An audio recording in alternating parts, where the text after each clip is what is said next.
गुरु सत्ता का प्रकाश हमारे रोम रोम में कण कण में प्रवाहित हो, हम अंदर से बाहर तक बदलते चले जाएं।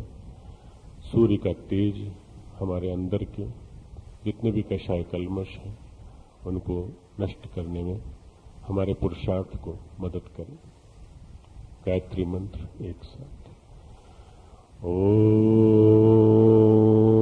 भूर्भुवः स्वः तत्सवितुर्वरेण्यं भर्गो देवस्य धीमहि धियो यो नः प्रचोदयात्। ॐ गुरुर्ब्रह्मा गुरुः विष्णु गुरुरेव महेश्वरः गुरुः साक्षात् परब्रह्म तस्मै श्रीगुरुवे नमः। अखण्डमण्डलाकारं व्याप्तं येन चराचरं तत्पदं दर्शितं येन तस्मै श्रीगुरुवे नमः।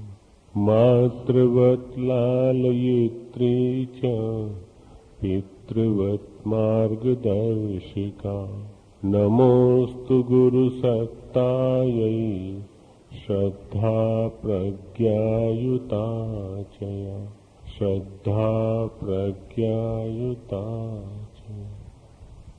परम पूज्य गुरुदेव और परम वंदनीय माता जी, इस सूक्ष्म उपस्थिति में यहाँ बैठे सभी हमारे कार्यकर्ता बंधुओं, हमारी देवी स्वरूपा बहनों, शिविर में आए भाई हैं और यहाँ उपस्थित हैं, उन सभी को संबोधित करते हुए अपनी बात आरंभ करता हूँ। परम पूज्य गुरुदेव और परम वंदनीय माता जी ने एक स्वप्न देखा था। इस शांति कुंज के माध्यम से हम सब मिलकर के एक ऐसा नया समाज बनाएंगे, सतयुग का समाज होगा। और ये समाज एक ऐसे ढांचे पर आधारित होगा, एक ऐसी नींव पर बना होगा जो कि वास्तव में प्रतिभाशाली कार्यकर्ताओं के माध्यम से स्थापित होगा। हम आज वंदनीय माता जी के महाप्रयाण के 4 वर्ष बाद, परम पूज्य गुरुदेव के महाप्रयाण के 8 वर्ष बाद कितना उस कसौटी पे खरा उतर सकते हैं, इसकी परीक्षा का समय, सबसे सही समय यही है, इसकी शुरुआत आज हम कर रहे हैं। आपको आज से आरंभ होने वाले इस प्रशिक्षण की छोटी सी भूमिका बताना चाहता हूं कि परम पूज्य गुरुदेव वंदनीय माता जी ने जो भी कुछ अपने जीवन में जिया, अपने जीवन में अनुभव किया, उसकी कुछ कुछ झलक हम सब ने देखी है। जो बहुत समीप रहे हैं उन्होंने देखी है, परंतु अति परिचयात अवज्ञा, अति परिचय होने से कभी कभी अवज्ञा हो जाती है। कहीं ऐसा तो नहीं कि हम लोग बहुत समीप रहे तो हम उनके बारे में ज्यादा नहीं जानते, या जानते हैं तो अपने जीवन में नहीं उतार पाते। हम लोगों में से कई ऐसे हैं जिन्होंने गुरुदेव माता जी को देखा भी नहीं। बहुत से ऐसे हैं जिन्होंने गुरुदेव को नहीं देखा, माता जी को देखा। बहुत से ऐसे हैं जिन्होंने गुरुदेव और माता जी दोनों को नहीं देखा, परंतु उनके जीवन में अनुभूतियां दिखाई पड़ती हैं। ये अनुभूतियां किस लिए दिखाई पड़ती हैं? क्योंकि उन्होंने अपने अंदर के इंस्ट्रूमेंट को ऐसा प्रखर बनाया कि वो वाइब्रेशंस पकड़ सकें गुरु सत्ता के, जो ऊपर से आते हैं। आज जो एक संकल्प उभरा कि हम सब लोग साधना के प्रशिक्षण के क्रम में कुछ चर्चाएं करें और आज इससे कुछ सीखना चालू करें, तो उसके लिए आपको माध्यम बनाया कि जो भी भाई बहन यहाँ रहते हैं उन सब भाई बहनों के माध्यम से गुरुदेव और माता जी के वो संस्मरण पहुंचे, परम पूज्य गुरुदेव के भी वाक्य पहुंचे जो उन्होंने समय समय पर अखंड ज्योति पत्रिका में लिखे। युग संधि महापुरुष चरण की पूर्णाहुति को मुश्किल से अब 1.5-2 वर्ष बाकी है। पूर्णाहुति की एक रूपरेखा स्पष्ट बनती चली जाए। आज के इस पाठ्यक्रम के बाद आप और हम दोनों भागीदार बनेंगे उसमें। हम सब मिलकर के पूर्णाहुति की रूपरेखा बनाएंगे और उस पूर्णाहुति की रूपरेखा में ईंधन यदि कोई होगा तो तप का ईंधन होगा। तप के ईंधन के बिना हम आगे नहीं बढ़ सकते।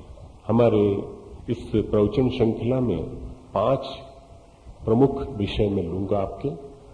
पहला विषय है वर्तमान परिस्थितियों में साधना का महत्व। साधना की जानी चाहिए तो क्यों की जानी चाहिए और कैसे की जानी चाहिए। दूसरा है साधकों के आदर्श परम पूज्य गुरुदेव एवं उनका अनुकरण। तीसरा है साधना का तत्वदर्शन। साधना के तत्वदर्शन के माध्यम से बहुत सारी ऐसी जानकारियां मिलेंगी कि हम परम पूज्य गुरुदेव की चेतना से कैसे आत्मसात कर सकते हैं अपने आप को। चौथा अपना जो शिक्षण का क्रम चलेगा वो है पूर्णाहुति की योजना। पांचवा है कार्यकर्ताओं के कर्तव्य। तप और विद्या ये ब्राह्मण के दो धर्म बताए गए हैं। तप के रूप में ईश्वर का महापुरुषों हमारे लिए आया है और विद्या के रूप में सद्विचारों का विस्तार। परम पूज्य गुरुदेव के विचारों का विस्तार घर घर हो, जन जन तक हो, हमारे माध्यम से हो, हमारे अंदर हो, हमारे चिंतन में हो। समय समय पर परम पूज्य गुरुदेव ने चीन की लड़ाई के समय 1962 में, 1965 में और 1971 में, स्काई लैब के गिरते समय 79 में और उसके पश्चात जब हमारे पंजाब में बहुत तेजी से आतंकवाद का साया फैलता चला गया, ऐसा लगा देश विभाजित हो जाएगा। परम पूज्य गुरुदेव ने विशेष साधना की। परम पूज्य गुरुदेव ने 1961-62 में 2 वर्ष तक हिमालय में रहकर तप किया। क्यों? चीन की लड़ाई चल रही थी।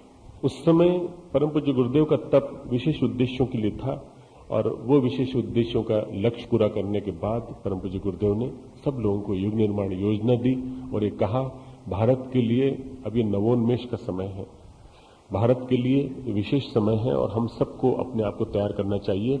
कैसे हम अपनी तैयारी कर सकते हैं, इसके लिए परम पूज्य गुरुदेव ने 62 से ही लोगों को पंचकोशी साधना में प्रशिक्षित कराया।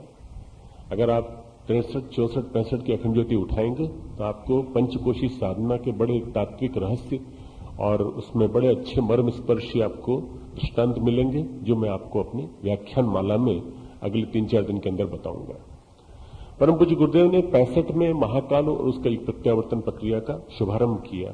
67 में उस अखंड ज्योति में विस्तार से दिया कि 30 साल बाद लोग उसके चिन्हों को स्पष्ट देख सकेंगे कि महाकाल की चाल कैसी होती है और महाकाल की जब चाल गतिमान हो जाएगी, निश्चित रूप से आप देखिएगा चारों ओर परिवर्तन की प्रक्रिया गतिशील होती दिखाई पड़ेगी। जब गुरुदेव हिमालय चले गए 71 में, उस समय बांग्लादेश की लड़ाई चल रही थी, तब 1 वर्ष का हिमालय का तप किया और लौट करके आने के बाद एक नई स्थापना हुई। हमारा देश जो पूर्वी पाकिस्तान और पश्चिम पाकिस्तान के बीच में स्थित था, उसमें से बांग्लादेश नाम का देश अलग कट गया और परम पूज्य गुरुदेव ने अपने सूक्ष्म जगत में जो एक विलक्षण भूमिका निभाई थी। गुरुदेव ने स्वयं तप नहीं किया अकेले, स्वयं के तप के साथ आपको और हमको सबको जोड़ दिया। सबसे कहा आप भी साधना करिए और स्वयं भी साधना में लग गए। परम पूज्य गुरुदेव ने इसके पश्चात स्काई लैब के समय, जब स्काई लैब गिरने वाला था, तो ये एक विज्ञान की प्रगति का चरम युग का समय था। स्काई लैब जैसे न जाने कितने सैटेलाइट्स इस समय कचरे की तरह से अंतरिक्ष में पड़े हुए हैं। परम पूज्य गुरुदेव ने कहा कि एक स्काई लैब की समस्या नहीं है, समस्या है सारे के सारे कचरे की जो अंतरिक्ष में पड़ा है, कभी भी गिर सकता है। हमें स्काई लैब के समय विशेष अनुष्ठान करके इस सारे कचरे को रोकने के लिए पुरुषार्थ करना चाहिए। गुरुदेव ने सारे लोगों को प्रार्थना में लगा दिया, साधना में लगा दिया। स्काई लैब कई टुकड़ों टुकड़ों में होता हुआ ऑस्ट्रेलिया के समीप समुद्र में जाके गिरा और जैसी आशंका बताई जा रही थी कि कहीं ये अपनी धरती पे कहीं गिर गया तो एक प्रलय सी मच जाएगी, वास्तव में इन सारी की सारी आसन्न परिस्थितियों को गुरुदेव ने टालने की कोशिश की। पंजाब के आतंकवाद के समय साधनात्मक पुरुषार्थ परम पूज्य गुरुदेव ने और प्रखर किया और उस समय का समय था 83, 84, 85। आप सब जानते हैं वही समय ऐसा था जिस समय गुरुदेव सूक्ष्मीकरण साधना में चले गए और सूक्ष्मीकरण साधना में प्रवेश करके गुरुदेव ने विशेष रूप से अपने आप को उस साधना में लीन किया, जिस साधना के माध्यम से वे और उनके साथ के जो परिजन सारे क्षेत्र में तप कर रहे थे, गुरुदेव के साथ साथ आहार संबंधित तप, अनेक तप वो उस समय संपन्न हुए और सब भाइयों ने जो उनके साथ जप किया, तप किया, बहुत बड़ा एक आतंक का साया हमारे देश से हट गया। लोगों को आज भी बड़ा वो समय याद आता है पंजाब का, बड़ा डर सा लगता है कि अगर वो हो गया होता तो क्या होता। मैं पिछली बातें बता करके आज के समय की विषमता पर ला रहा हूं कि आज का समय कितना और ज्यादा विषम हो गया है। आप पिछली बातों को समझने की कोशिश करें कि 84-85 के दौरान की बात बता रहा हूं। परम पूज्य गुरुदेव आहार लेते थे, बहुत थोड़ा आहार लेते थे। मुश्किल से रूटीन आहार उनका जो था, आधा केला दही में कटा हुआ और मुश्किल से 1/4 चपाती। परम पूज्य गुरुदेव ऊपर थाली आती, थाली में से उतना सा निकाल करके बाकी बाहर भेज देते थे। कहीं माताजी को ऐसा न लगे कि गुरुदेव बहुत कम भोजन ले रहे हैं, इसलिए परम पूज्य गुरुदेव ने कई बार ये प्रयास किया कि थोड़ा सा भोजन उसमें से थोड़ी देर बाद जाए, ताकि माताजी नीचे आने के बाद भोजन को देखती थी और देखती थी अच्छा गुरुदेव ने थोड़ा सफिशिएंट लिया है, ठीक है। ये माताजी का लौकिक पक्ष था। परंतु वंदनीय माताजी जानती थी कि वो क्या कर रहे हैं। गुरुदेव ने थोड़े दिनों के बाद, जैसे साधना की गहनतम स्थिति आई, परम पूज्य गुरुदेव ने सूक्ष्मीकरण साधना के 1 महीने के अंदर ही सब कुछ खाना बंद कर दिया। बहुत कम लोगों को जानकारी है, मैं स्वयं उसका साक्षी हूं, मैंने देखा भी है और ये देखा है कि गुरुदेव कुछ भी नहीं खाकर भी कहीं भी उनके शरीर में किसी प्रकार का कोई विकार नहीं दिखाई पड़ता था, ये नहीं दिखाई पड़ता था कोई कमी है। चेहरा प्रचंड ताप से भरा हुआ, तो ऊर्जा अंदर से बाहर तक निकलती हुई। लगभग जून जुलाई के आसपास का समय होगा, 2 या 3 महीने हो गए, केवल जल पे गुरुदेव रह रहे थे। 2-3 बार प्रयास किया मैंने स्वयं और जाकर के गुरुदेव से कहा, गुरुदेव भोजन के लिए कह रहे हो ना? मैंने कहा। गुरुदेव बाहर छत की तरफ ले गए और छत में ले जाकर गुरुदेव ने कहा, ये देख रहे हो ऊपर? हमने कहा हाँ सब सूर्य है। बोले सूर्य भगवान जो है उनके अंदर सब कुछ भरा पड़ा है। मैं सूर्य के ताप से अपना सारा आहार ग्रहण कर लेता हूं, इस ब्रह्मांड में सारी शक्तियां हैं, मुझे इसके लिए अलग से आहार लेने की जरूरत नहीं है। केवल वंदनीय माता जी का मन रखने के लिए मैं थोड़ा सा आहार अलग कर देता हूं। अगर नहीं खा रहा हूं तो उसका विशेष उद्देश्य है, कुछ विशेष तप के लिए मैं कर रहा हूं। इसलिए इस समय तुम मुझे विवश मत करो, चिकित्सा की बात कहकर, टॉनिक की बात कहकर, विटामिन कम पड़ जाएंगे इसकी बात कहकर, मिनरल्स कम पड़ जाएंगे, ऐसी बात कहकर तुम विवश मत करो। गुरुदेव की बात मेरी समझ में आ गई। 1.5 साल बीता और गुरुदेव ने सारा समय निकाल दिया।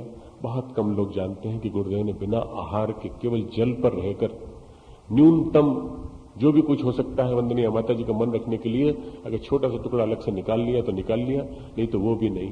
गुरुदेव ने सारा तप पूरा उसी के आधार पर किया और उसी तप का प्रभाव था कि जो उस समय की विपत्तियां थी निरस्त हो गई। मित्रों, ये तप की महत्ता है कि आज जो परिस्थितियां हैं ग्लोबल स्तर पर छाई पड़ी है, इस समय कुछ खास करने की आवश्यकता है। इस समय क्या हो गया है, इस समय इतना विलक्षण आ गया है कि इस समय सारी की सारी परिस्थितियां कुछ ऐसी गड़बड़ी करने के लिए तुल गई हैं कि आतंक भी बढ़ता चला जा रहा है, एक शीत युद्ध का साया भी हमारे सिर पर है, परिस्थितियां अत्यंत प्रतिकूल हैं, भ्रष्टाचार चरम सीमा पर है। अगर आप देखें तो राष्ट्र में मिलावट की समस्या से लेकर राष्ट्रीय एकता को घातक बनाने से लेकर, राष्ट्रीय एकता को तोड़ने से लेकर के राष्ट्र के ऊपर तरह तरह का आक्रमण जगह जगह से हो रहे हैं। आर्थिक आधार पर, सामाजिक आधार पर, जातीय आधार पर तोड़ने की प्रयास चल रहा। आज से 5 वर्ष पहले ये बात इतनी नहीं थी, जातिवाद का विष इतना नहीं था, संप्रदायवाद का विष इतना नहीं था, और हमारे देश को प्रांत प्रांत में तोड़ देने का षड्यंत्र और देश को विभिन्न राज्यों में पृथक करने का षड्यंत्र इतना ज्यादा नहीं था जितना आज है।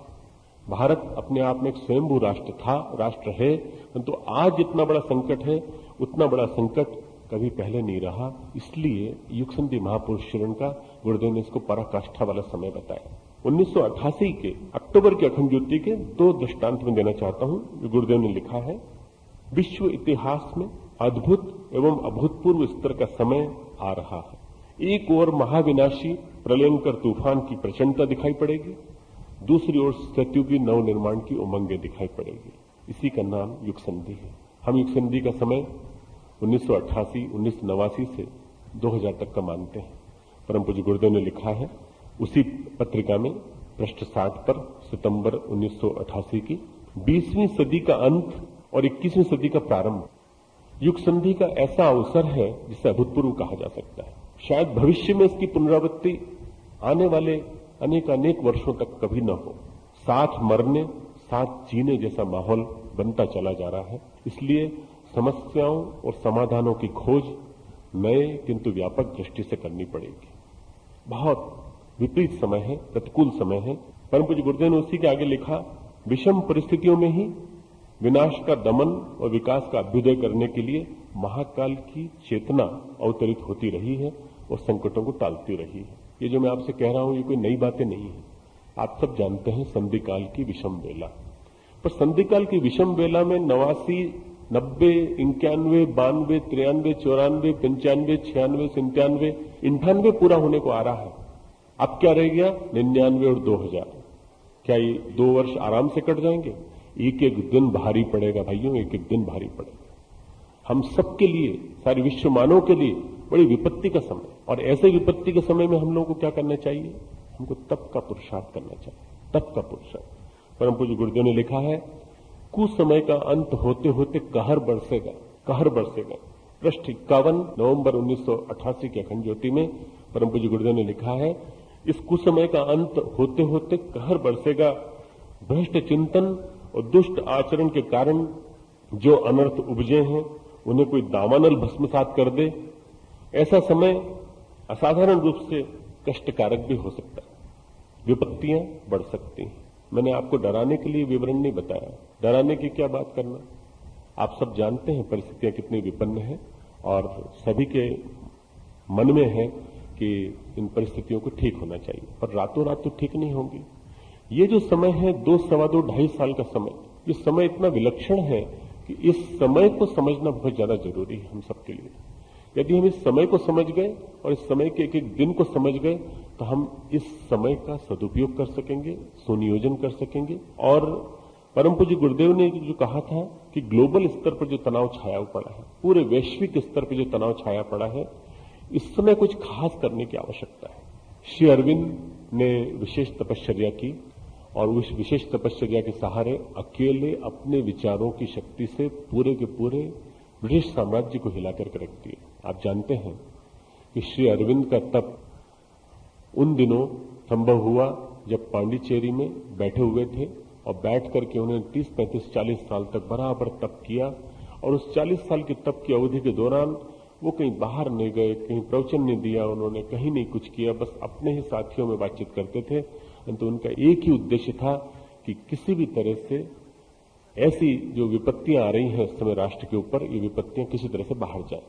हम सब लोगों को इस समय को समझना पड़ेगा। श्री अरविंद ने एक बात लिखी है, Shri Aurobindo and world events करके एक पुस्तक है श्री अरविंद की, जिसमें उन्होंने विश्व के इतिहास में क्या क्या क्षण आ सकते हैं ऐसे विलक्षण, उसमें लिखा है, काले बादल बिखर कर मंडराते हुए देखे हैं, दूर किए हैं और दूर होते देख रहा हूं आने वाले 50 वर्षों में। निश्चित रूप से मित्रों, उनका जो संकेत था वो आने वाले समय की विपत्ति की ओर भी था, जो समय आ रहा है इसके विषय में भी था, जो अभी 2000 का समय गुजर रहा है इसके बारे में भी था। बड़े ही महत्वपूर्ण अपने एक उदाहरण में कहा है श्री अरविंद ने कि ये जो काले बादल जो मंडरा रहे हैं ये तप की शक्ति से ही दूर होंगे, और इसमें समष्टि का पुरुषार्थ लगेगा, समष्टि का पुरुषार्थ। एक व्यक्ति अकेला अपने पुरुषार्थ से आज इन समस्याओं को ठीक नहीं कर सकता। क्यों? क्योंकि ये समस्याएं कुछ ऐसी उलझ गई हैं, कुछ इतनी बड़ी बन गई हैं, कुछ इतना विराट रूप ले चुकी हैं कि इनको ठीक करने के लिए हम सबके तप को इसमें नियोजित करना पड़ेगा। और आध्यात्मिक शक्तियों ने जो समय समय पर परोक्ष जगत के लिए उपाय खोजे हैं, उनमें हम सबको सहकारी बनना पड़ेगा। इसमें साधना का क्या महत्व है, साधना क्या करेंगे, कैसे करेंगे? मैंने जिस आपसे कहा, साधना एक विज्ञान है, साधना अंतर जगत के परिशोधन का एक विज्ञान है। साधना का मतलब होता है तप। साधना के 3 चरण बताए गए, संयम, परिशोधन और अर्जन। संयम का महत्व है, आप सब जानते हैं। संयम क्यों किया जाता है? संयम से आग पैदा होती है। वाणी का संयम, विचारों का संयम, इंद्रियों का संयम, समय का संयम, अर्थ का संयम, इन सब के संयम के माध्यम से हमारे अंदर आग पैदा होती है विकृतियों को जलाने के लिए। यदि हम विकृतियों को नहीं जला पाए अपने अंदर की, तो यही आग जो पैदा हुई है ये वाणी की विद्रूपता के रूप में, काम वासना के उभार के रूप में निकल सकती है। इसलिए संयम से पैदा हुई आग को हमें नियोजित करना भी आना चाहिए। नियोजित करने के लिए दूसरा चरण है परिशोधन। परिशोधन अर्थात जो भी ऊर्जा इकट्ठी की गई है उसके माध्यम से अपने अंतर मन को भगवान की एक सीट बना लेना, स्थान बना लेना। इसके बाद चालू होता है अर्जन। अर्जन के माध्यम से भगवत सत्ता की उच्च स्तरीय अभिव्यक्ति हेतु योग किया जाता है। इसलिए तप या साधना के दो पक्ष बताए गए हैं। तप और योग दोनों मिलाकर के साधना पूरी होती है। यदि हम समझ सकें तो इस साधना का एक महती स्वरूप हमारे दिमाग में बैठ सकेगा कि हम किस प्रकार से साधना के द्वारा अपने चिंतन को, अपने मन को, अपने अंतःकरण को एकाग्र कर सकते हैं। गायत्री उपासना इस साधना का एक अंग मात्र है। हम यदि गायत्री उपासना करते हैं तो इसका एक अंग मात्र है। बाकी तो तप चिंतन में चलना चाहिए, तप आचरण में चलना चाहिए, तप वाणी में चलना चाहिए, तप हमारे आहार में चलना चाहिए, तप हमारे स्वाध्याय में चलना चाहिए, तप हमारे कर्तव्य में चलना चाहिए, तप हमारी चाल ढाल में चलना चाहिए। हम आपस में क्या बातचीत कर रहे हैं इसमें भी तप दिखाई पड़ना चाहिए। तप का मतलब ये नहीं है कि 1 घंटे की साधना हमसे करा ली और उस 1 घंटे की साधना से हमने 24 घंटे के लिए शक्ति उपार्जित कर ली। तप अर्थात 24 घंटे होने वाला एक विशेष अनुष्ठान और विशेष रूप से अभी के समय के अनुसार हमें ये तप साधना समझनी जरूरी है। हमें साधक किस स्तर के चाहिए? हमें साधक चाहिए तिलक, बोस, खुदीराम बोस, शहीद भगत सिंह, इस स्तर के साधक चाहिए। क्यों? ये साधना करते थे क्या? साधना अपने जीवन में, अंतःकरण में, अंदर से बाहर तक इनके राष्ट्र प्रेम भरा हुआ होता। यदि हमारे अंदर में से बाहर तक गुरु प्रेम, राष्ट्र प्रेम, संस्कृति प्रेम भरा हुआ है तो हमारे अंदर भी ऐसी आग जलनी चाहिए जैसे कभी किसी समय इनके अंदर जली थी, चढ़ गए थे फांसी के फंदे पर। वैसी एनर्जी पैदा करने के लिए हमारे माध्यम से, ताकि ईश्वर की अभिव्यक्ति हो और हम अपने अंदर से वो ऊर्जा पैदा कर सकें जो गुरु सत्ता हमसे कराना चाहती है। गुरु की चेतना ग्रहण करने के लिए तप कराया जा रहा है। ये जो विशेष साधना कराई जा रही है आपको, इसका मैं क्रिया पक्ष भी बताऊंगा आपको, क्रिया के रूप में क्या करना चाहिए। परंतु सबसे ज्यादा महत्व समझना जरूरी है कि ये क्यों किया जा रहा है। गुरु की चेतना हम ग्रहण कर सकें, हमारे अंतर्मन क्रियाकलापों में गुरुदेव घुल जाए, हमारे रोजमर्रा के जीवन में गुरुदेव माता जी दिखाई पड़ने लगे। अभी हो सकता है थोड़ा सा समाज की विकृति का अंश हमारे ऊपर आ गया हो। हम भी सामान्य मनुष्य हैं, हम भी सामान्य कार्यकर्ता हैं।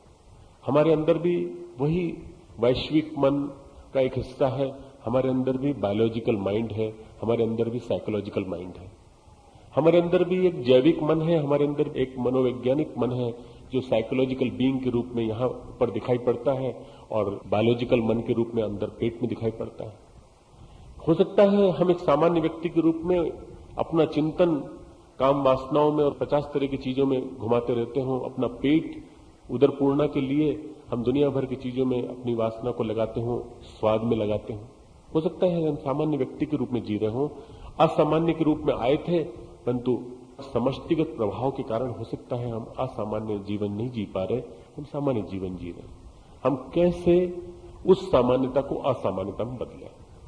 चाहे हम यहां रहते हो, चाहे हम बाहर रहते हो, चाहे हम यहां हो, चाहे क्षेत्र में काम कर रहे हो, परंतु यदि हम अपने अंदर उस तप को समाहित कर लेंगे तो वास्तव में ये एक ऐसी साधना है जो आने वाले दिनों में हमारा कल्याण करेगी, हमारे माध्यम से विश्व का कल्याण करेगी।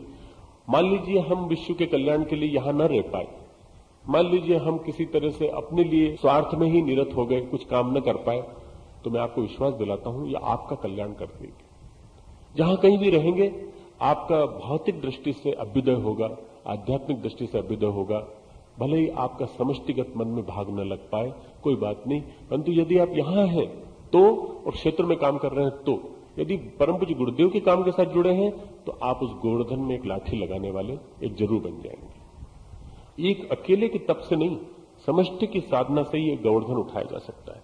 इसलिए इस गोवर्धन को उठाने के लिए सबसे कहा जा रहा है कि सब तप के भागी बने, हम भी बने, आप भी बने, हम सब मिलकर के बने। हिमालय में एक नहीं 88,000 साधक इस समय तप कर रहे हैं। ये समय ऐसा विलक्षण है कि इस समय 88,000 ऋषि वहां तप कर रहे हैं और उन ऋषियों के साथ हम और माता जी दोनों मिलकर के साथ में तप करेंगे और सारे सारे वातावरण को प्रचंडित करेंगे, उद्वेलित करेंगे। इतने योगी वहां तप कर रहे हैं, हमारा पुरुषार्थ उनके साथ मिल जाना, अर्थात उनकी तरंगे हमारी तरंगों के साथ मिल जाना। हम यदि ये कर सकें तो वास्तव में हम परम पूज्य गुरुदेव के सच्चे साधक शिष्य कहे जा सकेंगे। अब आपका ध्यान गुरुदेव की ओर लाना चाहता हूं। गुरुदेव ने कहा था, ध्यान में सवेरे आप सुनते होंगे, साधक सविता एक, साधक सविता एक।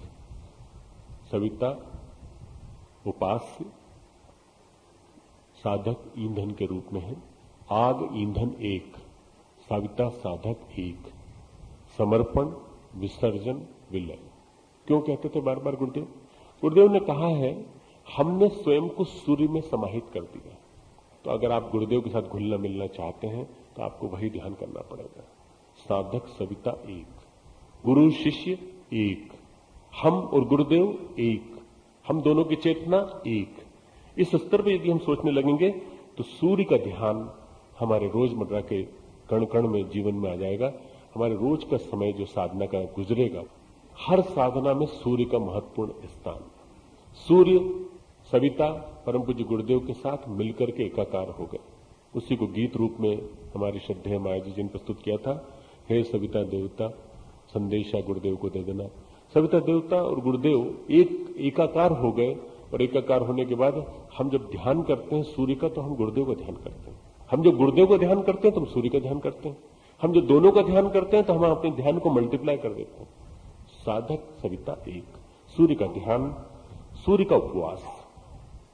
हम सबको अपने जीवन में यदि हो सके तो अपनी शुद्धि के लिए, अंतर जगत की शुद्धि के लिए, अंतर मन में चित्त वृत्तियों के परिशोधन के लिए रविवार का व्रत जीवन में उतार लेना चाहिए। चाहे जहां रहें, जैसी परिस्थितियों में रहें, प्रातःकाल सूर्योदय से सूर्यास्त तक हम केवल जल लें और बार बार एक ही चिंतन करें, सूर्य का दिन, व्रत का दिन, परम पूज्य गुरुदेव की चेतना के अवतरण का दिन। हम अंदर से बाहर तक गुरुदेवमय होते चले जा रहे हैं। सप्ताह भर में एक दिन यदि आप उपासना करेंगे, इससे आपको निश्चित रूप से बहुत ऊर्जा मिलेगी और आपको 7 दिन तक ऊर्जा देती रहेगी। शाम को जब व्रत तोड़ें, सामान्य भोजन करें शाम को 7 बजे बाद, परंतु यदि अस्वाद व्रत रखना चाहे तो अस्वाद व्रत को जैसा रखते थे वैसा यथावत रखें। यदि गुरुवार का व्रत करते थे यथावत करें, कोई इसमें अतिवाद में जाने की जरूरत नहीं है। परंतु यदि रविवार का व्रत कर सकें तो विशेष रूप से आने वाले जो 52 रविवार हमारे 99 के, लगभग 14 रविवार हमारे बचे हुए 98 के, और 2000 के कुछ रविवार हमारे लिए बड़े विशेष महत्व रखते हैं। यदि इन रविवारों का हम महत्व समझ सकें तो वास्तव में हम रवि की साधना, सूर्य की साधना, आदित्य की साधना, सविता की साधना के द्वारा अपने रोम रोम में, कण कण में सविता देवता के कण को समाहित कर सकते हैं। आज की परिस्थितियां बड़ा विलक्षण है। ऐसा समय पहले कभी नहीं आया जैसा आज आया है। स्थूल जगत में घटने वाली घटनाओं का स्वरूप सूक्ष्म में पहले से तय हो जाता है। इसीलिए गुरुदेव ने पहले से देख लिया था सूक्ष्म जगत में क्या होने वाला है 2000 में, क्या होने वाला है 2005 में, क्या होने वाला है 2010 में। आज जो वातावरण की विषाक्तता है, परिवेश में गड़बड़ी है, हिंसा और विद्वेष में बढ़ोतरी दिखाई पड़ती है, उसका मुख्य कारण है विचार और भावनाओं का स्पंदन इस समय गड़बड़ा गया है। आप जानते हैं वातावरण शब्द वात धन वातावरण से बना है, पर्यावरण शब्द परि धन आवरण से बना है। वातावरण सूक्ष्म है, पर्यावरण स्थूल है। वातावरण मूलतः हमारा भावनात्मक स्पंदन है। जैसा मनुष्य समुदाय सोचता है वैसा वातावरण बन जाता है। जैसा हम सोचते हैं वैसा हमारे आसपास का वातावरण बन जाता है। मैं यदि कुटिल सोचूं, मैं यदि खराब सोचूं, मैं यदि विद्वेषपूर्ण बातें सोचूं, मैं यदि गुस्से में रहूं, मेरे आसपास का वातावरण वैसा बन जाएगा। आप मेरे पास बैठना पसंद नहीं करेंगे, आपको लगेगा कहां बैठ गए, आप नहीं बैठना चाहेंगे। क्यों? क्योंकि भावनाओं के स्पंदन जहां होते हैं वहां वातावरण ऐसा विक्षुब्धमय हो जाता है कि उसका उदाहरण मैं आपको देता हूं विभिन्न रूपों में। अस्पताल के चारों ओर का वातावरण देखिए, शमशान के चारों ओर का वातावरण देखिए, ये स्थूल जगत के वातावरण है। शमशान में वातावरण जो होता है वहां बाहर से अंदर जाते आदमी को लगता है जीवन नश्वर है, क्या फायदा, यहां चिता की आग, वहां चिता की आग, यहां चिता की आग। वहां अंदर कोई काम वासना का विचार नहीं आ सकता, किसी प्रकार के और कोई चिंतन नहीं आ सकता। बस ये आता है शरीर नश्वर है, शरीर नश्वर है, आपस में बातचीत भी होगी तो यही होगी। बाहर निकले, थोड़ा सा आगे गए, न जाने क्यों चिंतन में और कुछ बातें आ जाती हैं, आज ये काम करना है, आज वो काम करना है, पुनः हम लौकिक जीवन की ओर लौट जाते हैं। क्यों? वातावरण शमशान विशेष का वहां महत्व रखता है। परंतु उसी शमशान के वातावरण में जब नीरवता और नीरवता के साथ साथ बड़ा विभत्सता छाई पड़ी है, वहीं पर तांत्रिक तप कर लेता है और तांत्रिक उसी शमशान में तप करके अपनी साधना भी सिद्ध कर लेता है, परंतु उसकी साधना का प्रतिफल उसी स्तर का होता है, वैराग्य के स्तर का नहीं होता, क्योंकि उसके साथ लौकिक कामनाएं जुड़ी हुई हैं। इसलिए उस नीरव वातावरण में, मरघट के वातावरण में, विभत्स वातावरण में वो अपने लिए जो भौतिक कामनाएं गढ़ता है, वो छोटे छोटे सी तांत्रिक सफलताएं मिलती हैं, उन सफलताओं से वो लौकिक स्तर अर्जन कर पाता है और उसके बाद भी उसका आध्यात्मिक पतन हो जाता है।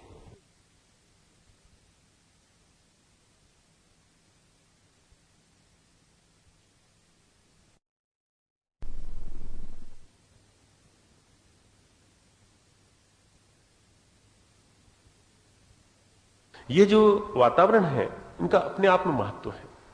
मंदिर में जाते ही आदमी को लगता है शांति शांति, बिल्कुल चारों तरफ वातावरण बहुत सुंदर, बड़ा विलक्षण। आप अखंड दीपक के समीप जाते हैं, दर्शन करके आते हैं। आप परम पूज्य गुरुदेव वंदनीय माता जी का दर्शन की याद करें, स्मृति करें, आपके अंदर पवित्रता का संचार होने लगता है। आप प्रखर प्रज्ञा सजी श्रद्धा के समीप बैठे हैं, आपको लगता है वातावरण है विलक्षण वातावरण। हिमालय में जाने के बाद ऐसा लगता है कि जैसे कोई दिव्य सत्ता में आ गए। वातावरण का महत्व है कि हिमालय जाते ही लगता है कि ऋषियों ने जानबूझकर इस जगह को चुना था और वास्तव में हिंदू सभ्यता का उदय हुआ है, यहीं से हुआ है। सारे के सारे आर्ष वाक्य भी यहीं लिखे गए हैं। निश्चित रूप से वातावरण का बड़ा महत्व है। हिमालय, मंदिर, नदी के तट, तीर्थ, इन सब का विशेष महत्व है। और दूसरी ओर शमशान, अस्पताल, बूचड़खाना, कसाई घर, क्या वातावरण होता है। आप देखकर घबरा जाएंगे, वहां से निकल जाएंगे, आपको उल्टी होने लगेगी। क्यों? परंतु वहीं पर एक आदमी खड़ा हुआ काम कर रहा है, वहीं पर खड़ा एक डॉक्टर बाकायदा टेस्टिंग भी कर रहा है। मालूम नहीं आपको कैसा लगता होगा, परंतु अगर आप कभी मोर्चुरी में जाएं जहां शवों को काटा जाता है, आप खड़े नहीं रह सकते हो, परंतु वो वातावरण है और उस वातावरण के जो अभ्यस्त रहते हैं उनका अभ्यास हो जाता है और उस वातावरण में उनको कोई दिक्कत नहीं होती।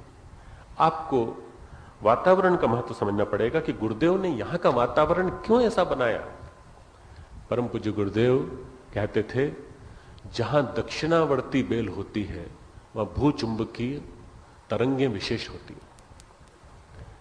परम पूज्य गुरुदेव ने इस स्थान को चुना इसलिए कि यहां जितने कुंज थे उन सब में दक्षिणावर्ती बेल थी। वामावर्ती बेल जहां होती है, वामावर्ती में लेफ्ट साइडेड से मुड़ी हुई, दक्षिणावर्ती राइट साइड से मुड़ी हुई। दक्षिणावर्ती शंख का महत्व है, दक्षिणावर्ती गुरु का महत्व है, दक्षिणावर्ती बेलों का महत्व है। क्यों? भूचुंबकीय तरंगें जो ऊपर जाती हैं, उनके तरंगों के प्रताप से दक्षिणावर्ती बेलें होती हैं।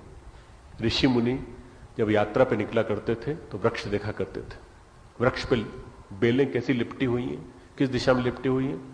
जहां उन्होंने देखा नहीं, यहां नहीं रुकना है। अब बार बार शिष्य कहे जा रहा है कि बड़ा सघन वृक्ष है, बड़ा सुंदर वृक्ष, तो यहां नहीं रुकना है, आगे चलो आगे चलो। 2-3 वृक्ष निकल जाने के बाद बड़ा सा बरगद का वृक्ष मिला, देखा वहां पर वास्तव में जैसा चाहते थे वैसा वातावरण है। हम बैठ गए, बैठ करके तरंगे दी उन्होंने। क्यों? नीचे से पृथ्वी, ऊपर से भगवान की तरंगे, दोनों मिलकर के सघन हो जाती हैं ऐसे स्थानों पर।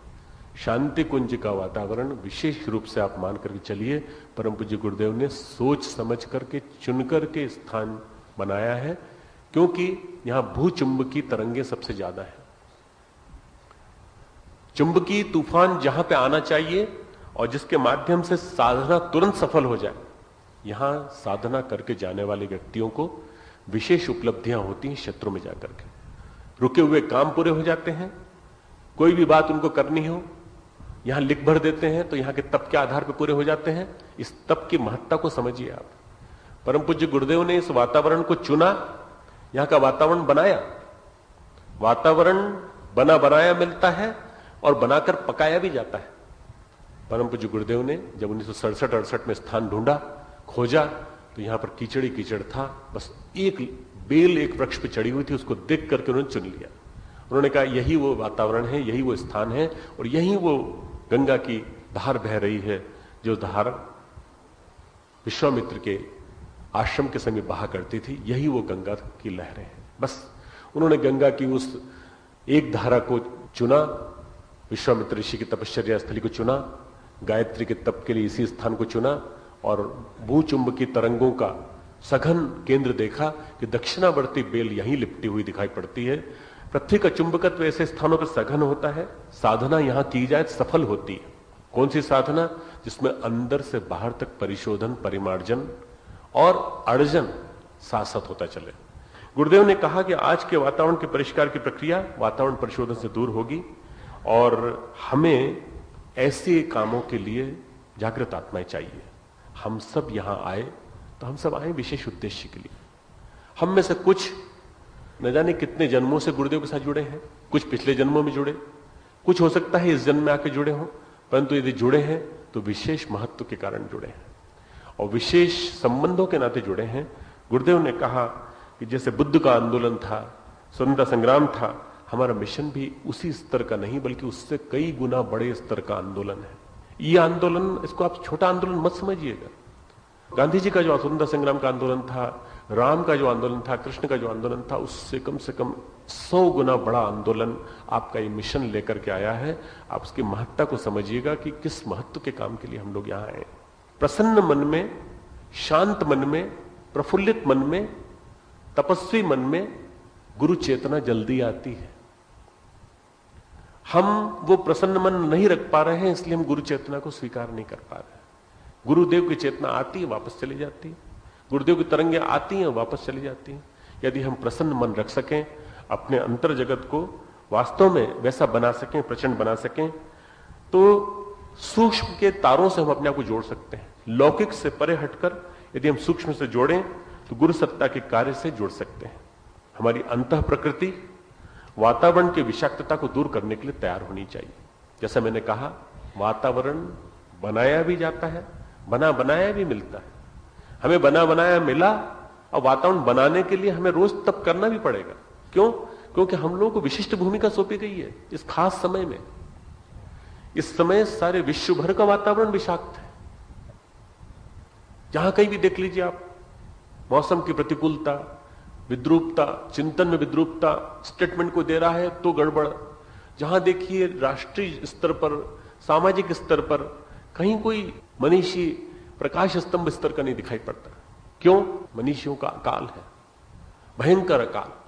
और जो भी कोई विचार देता दिखाई पड़ता है, लगता है कि ये विचार सारे घिसे पीटे से हैं, वही बातें कही जा रही हैं, पर आचरण में कहीं दिखाई नहीं पड़ती। आपको अंतर जगत के वातावरण को आंदोलित करना पड़ेगा ताकि आप बाहर के वातावरण को बना सकें। हम सबका मन मिलकर के उस वातावरण को बनाएगा ताकि हम सारे जगत के वातावरण से जूझ सकें। साधना हमारी अंतः प्रकृति को तैयार करती है। किसी चीज को गुरुत्वाकर्षण के खिलाफ फेंकना हो तो उसके लिए तीव्रतम गति चाहिए। उदाहरण, हवाई जहाज। हवाई जहाज किसके खिलाफ चलता है? ग्रेविटी के खिलाफ चलता है। अगर हवाई जहाज उड़ने लगे और उड़ते उड़ते नीचे आ जाए तो दो कारण है। इसके अंदर ईंधन समाप्त हो गया है, या उसकी वेलोसिटी और नीचे की जो गुरुत्वाकर्षण की गति है, उन दोनों में असामंजस्य उत्पन्न हो गया है। नीचे से ग्रेविटी खींच रही है, ऊपर से वेलोसिटी इतनी तेज नहीं है कि उसका मुकाबला कर सके, इसलिए नीचे गिर रहा है। हमें ग्रेविटी के खिलाफ चलना है। ग्रेविटी के खिलाफ चलने के लिए हमें अपने आप को तैयार करना पड़ेगा।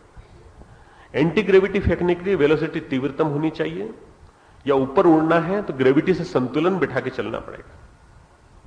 ग्रेविटी से संतुलन कौन बिठाता है? चील बिठा लेती है, पक्षी बिठा लेते हैं, और उन्हीं के आधार पर वायुयान बना। अब वायुयान में अगर फ्यूल है, ईंधन है, तो वो चलता रहेगा। हमारा फ्यूल क्या है बताइए? हम लोगों का ईंधन क्या है एंटी ग्रेविटी जाने के लिए? तप। हमारा ईंधन कम पड़ जाएगा तो हम कैसे निम्नगामी प्रवृत्तियों से जूझ सकेंगे? ग्रेविटी क्या है? निम्नगामी प्रवृत्तियां, वासना की प्रवृत्ति, तृष्णा की प्रवृत्ति, नाम की प्रवृत्ति, अहंकार की प्रवृत्ति, खींचने की प्रवृत्ति, ये सारी की सारी निम्नगामी प्रवृत्तियां हमें नीचे की ओर खींचती हैं और हमें ऊपर ले जाती है हमारी खुद की तप की शक्ति। हम ईंधन की शक्ति से उस ग्रेविटी से जूझ सकते हैं जो ग्रेविटी हमको नीचे खींच रही है। हमें तप ढालता है, और ऐसी निम्नगामी प्रवृत्तियों से बचाता है। कभी हमारे विचार और भावनाएं उत्कृष्टतम होते हैं, कभी निम्नतम। आपने देखा होगा कभी कभी विचार 24 घंटे में कभी उत्कृष्टतम हो जाते हैं, बहुत ऊंचे स्तर के सोचने लगते हैं, कभी एकदम नीचे हो जाते हैं, अरे क्या फायदा, कुछ फायदा नहीं है सोचने से, विचार करने से, कुछ नहीं पढ़ लो क्या फायदा, कुछ नहीं होने वाला, ऐसा मन में आने लगता है। क्यों आता है? उसका कारण है हमारी अंतः प्रकृति पर पॉजिटिव और नेगेटिव दोनों तरह के वाइब्रेशंस का प्रभाव पड़ता रहता है। विधेयात्मक भी आता है, निषेधात्मक भी आता है। हमको अंतः प्रकृति के ऊपर पॉजिटिव वाइब्रेशंस लाने की, खींचने की प्रक्रिया मजबूत करनी पड़ेगी। बार बार विधेयात्मक प्रवाह आए और हमको रेगुलेट करे, हमको रेगुलेट करे तो विधेयात्मक ही करे, निषेधात्मक ना करे। हमारा जीवन क्रम, भावनाएं, भाव तरंगे वैसी ही हों जैसे कि गुरु सत्ता के चिंतन के अनुरूप हमें करनी है। इसके लिए बार बार हमें चिंतन करना पड़ेगा। विचार बाहर से आते हैं, मन हमारा उपकरण मात्र है। बाहर से आने वाले विचारों को सही करने के लिए, सही विचारों को ग्रहण करने के लिए आपको ध्यान करने की कला सीखनी पड़ेगी।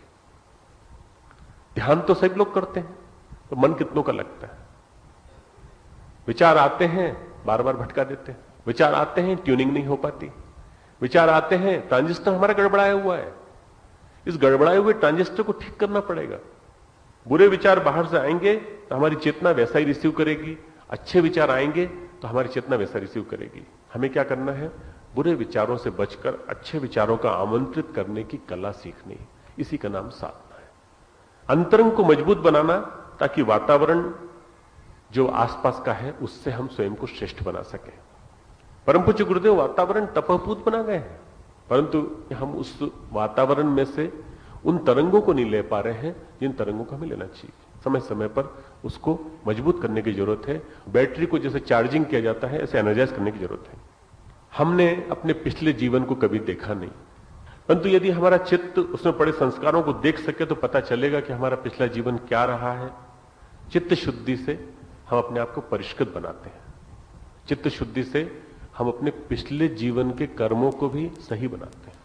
पिछले जन्म का हिसाब सही करने के लिए, इस जन्म का प्रारब्ध सही करने के लिए, चित्त की शुद्धि के लिए सबसे श्रेष्ठ यदि कोई चीज है तो श्रेष्ठ विचारों में रमण, श्रेष्ठ विचारों में रमण। इसीलिए स्वाध्याय, स्वाध्याय, स्वाध्याय के साथ ध्यान, ध्यान के साथ प्राणायाम, प्राणायाम के साथ जप, जप के साथ विभिन्न प्रकार की जो साधनाओं का स्वरूप बताया जाता है, इसका बार बार महत्व इसलिए बताया जाता है।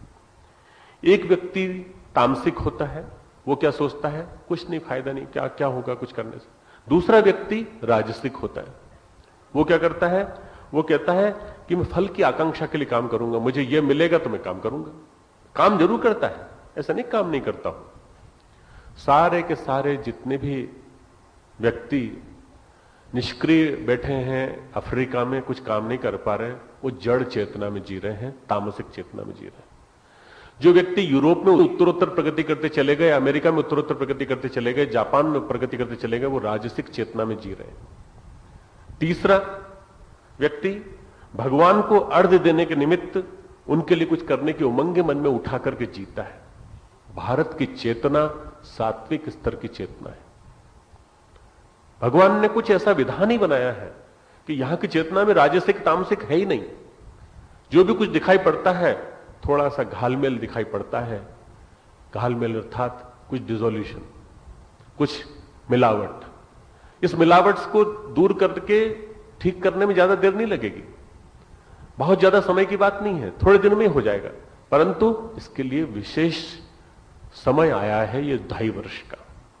इन 2.5 वर्षों में यदि हम विशेष साधना करके इस सात्विक वृत्ति को और जिंदा कर सकें तो ये महापुरुष चरण विशेष उद्देश्य लेकर के हमारे लिए आया है। भारत की चेतना में सात्विकता समय पड़ी है, यह किसी देश के साथ जुड़ा हुआ नहीं है। भारत के साथ एक विलक्षणता है। आपने देखा होगा कि भारत जो है उसको कितना जूझना पड़ा है। लोग कहते हैं कि भारत में इतना तप, इतने तपस्वी, फिर भी वातावरण ठीक क्यों नहीं, भ्रष्टाचार क्यों है इतना ज्यादा।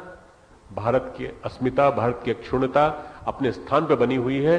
भारत के केवल 3 टुकड़े हुए, 3 टुकड़ों में 72 भारत 1947 में जो बटा था वो भारत भी पुनः एक होगा निश्चित रूप से।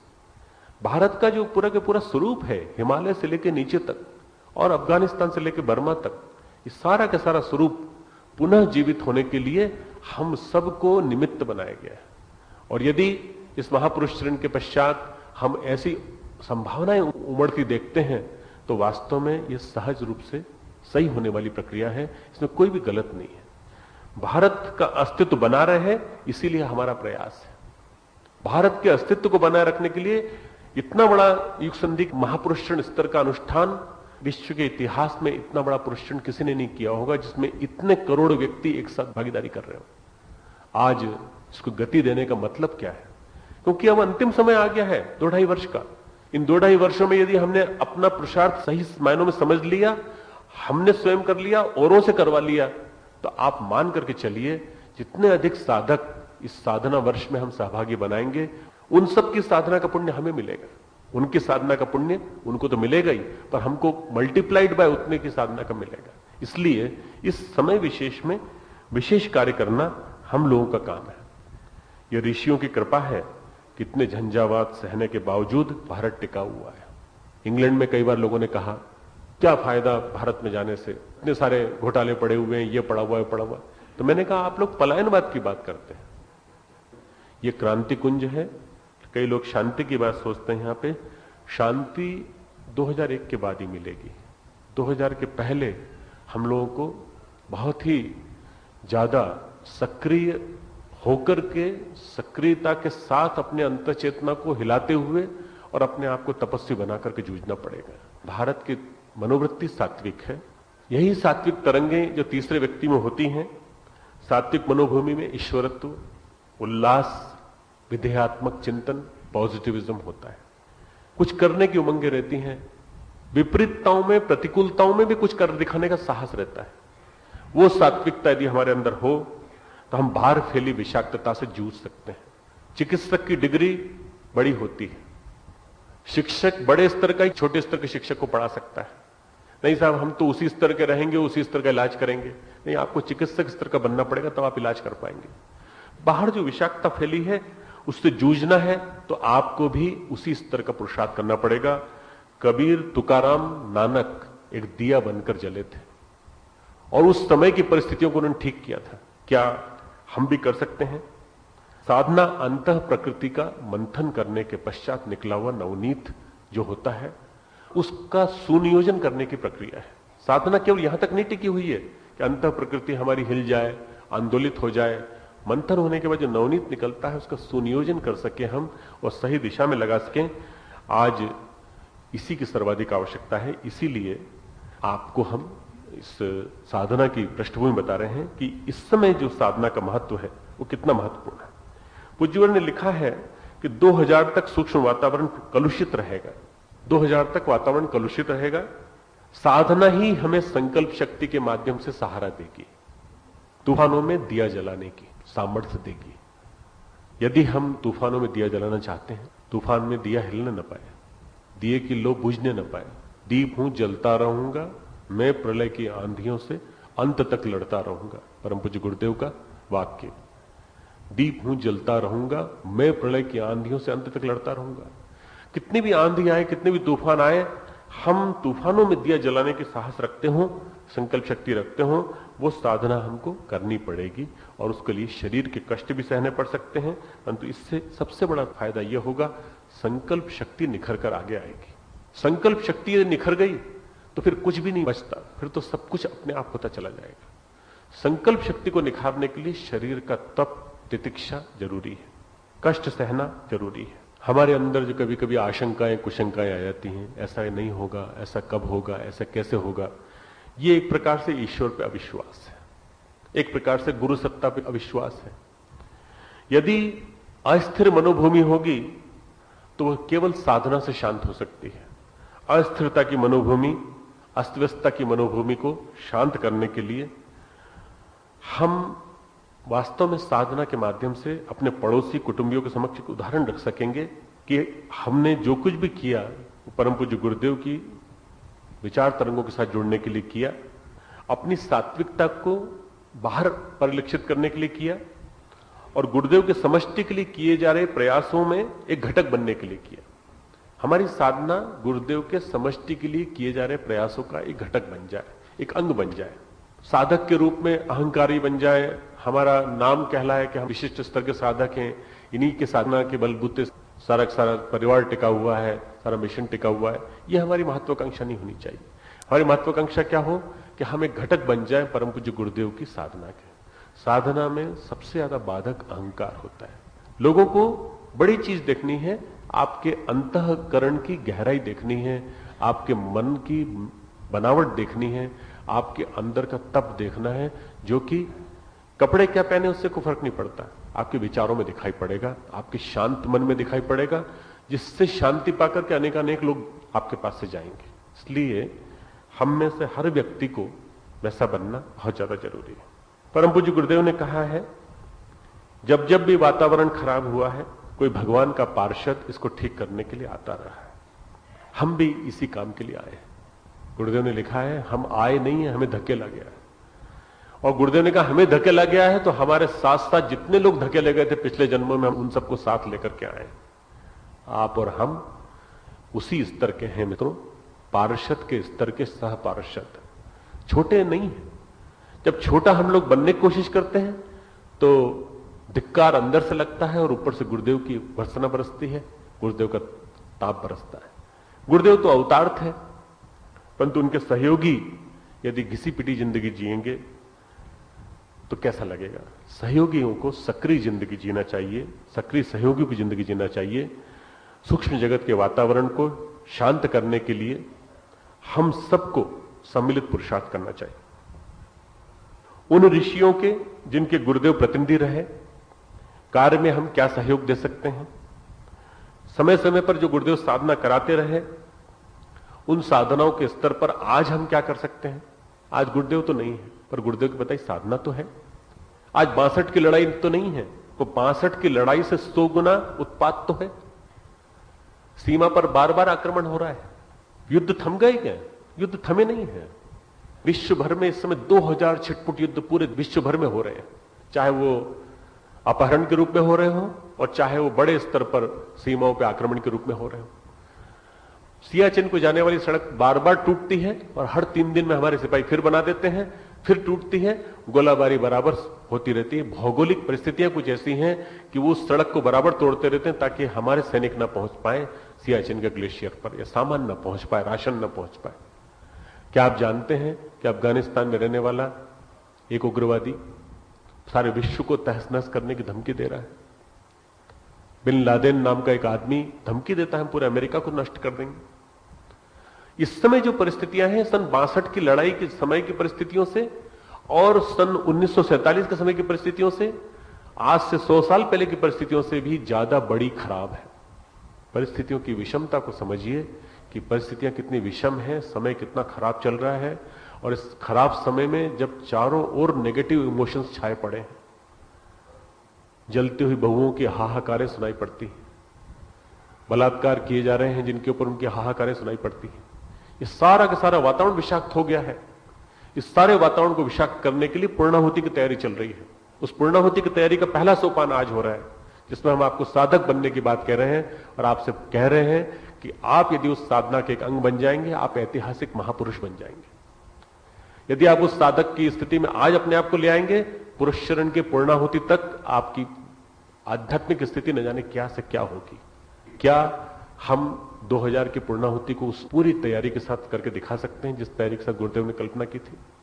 परम पूज्य गुरुदेव चाहते थे कि सन 2000 की पूर्णाहुति जब हो तब 2 काम हो, सत्युग की वापसी और नारी जागरण का शंखनाद। नारी जागरण का शंखनाद लोगों को सुनाई पड़े, दिखाई पड़े, सारे भारत भर में दिखाई पड़े कि नारी शक्ति जाग गई है। कोई ढकोसले के रूप में नहीं, कोई आडंबर के रूप में नहीं, कोई कर्मकांड के रूप में नहीं, कोई रिचुअल के रूप में नहीं, कोई दिखावे के रूप में नहीं, बल्कि वास्तव में लोगों के मन में उमंगें जागती दिखाई पड़े। इसीलिए हमने ये प्रशिक्षण का क्रम जो आरंभ किया है, उसमें 2 बातें कह रहे हैं। सत्युग की वापसी के लिए जागृत आत्माओं को खरादना, परिष्कृत करना। दूसरा, नारी शक्ति के अंदर की भाव संवेदना को जगा करके उन्हें युग नेतृत्व देने के लिए तैयार करना। चाहे हमारी बहनें हो और चाहे हमारी बहनों के माध्यम से दिया जाने वाला मार्गदर्शन हो। सन 2000 में जब हम पूर्णाहुति करेंगे तो हम 5 स्थान पर युग सम्मेलन आयोजित करना चाहते हैं, नारी सम्मेलन, बड़े बड़े स्तर पर।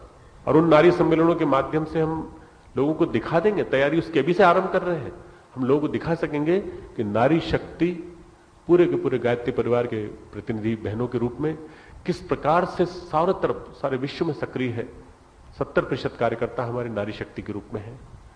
और यदि इनके अंदर का स्व जाग जाए, इनके अंदर का सोया हुआ जो पौरुष है, हर मनुष्य के अंदर, हर व्यक्ति के अंदर एक स्त्री और एक पुरुष है। स्त्री संवेदना का नाम है, पुरुष एग्रेसिव आक्रामकता का नाम है। हमारे अंदर वो संघर्षशीलता होनी चाहिए, वो पुरुष है, और हमारे अंदर वो संवेदनशीलता होनी चाहिए, वो स्त्री गुण है।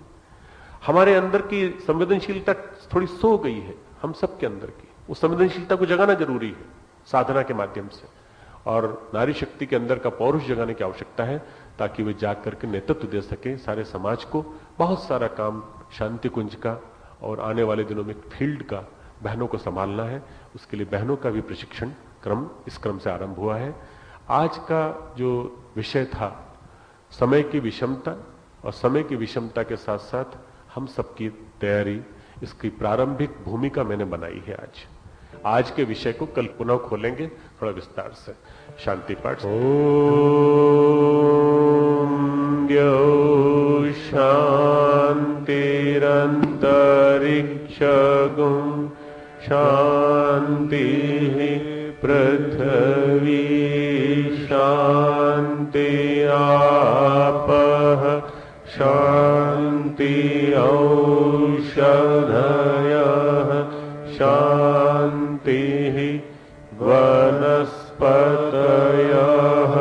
शांतिर्विश्वे देवा शांतिः ब्रह्म शांतिः सर्वगुं शांतिः शांतिरेव शांतिः सामा शांतिरेधि। ओम शांति शांति शांति सर्वारिष्टस्तु शांतिर्भवतु।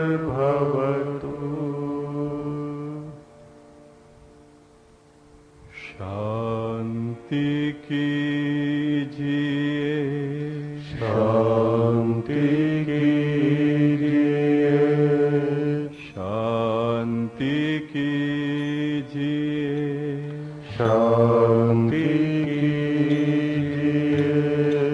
प्रभु त्रिभुवन में शांति कीजिए, प्रभु त्रिभुवन में शांति कीजिए, शांति कीजिए, शांति कीजिए। जल में थल में और गगन में शांति कीजिए,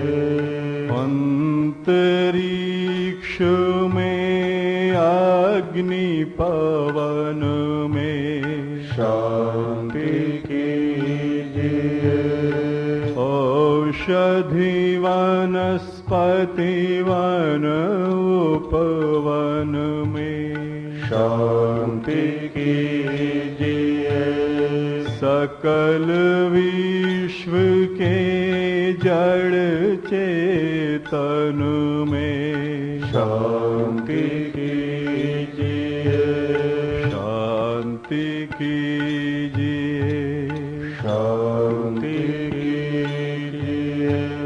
शांति विश्व निर्माण सृजन में शांति कीजिए, शांति व्यक्ति निर्माण सृजन में शांति कीजिए, नगर ग्राम में और भवन में शांति कीजिए। जीव मात्र के तन में मन में शांति कीजिए। और जगत के हर कण कण में शांति कीजिए। शांति कीजिए। शांति कीजिए। प्रभु त्रिभुवन में शांति कीजिए। प्रभु त्रिभुवन में शांति कीजिए। शांति कीजिए। शांति कीजिए। शांति कीजिए। शांति कीजिए। शांति कीजिए। शांति कीजिए।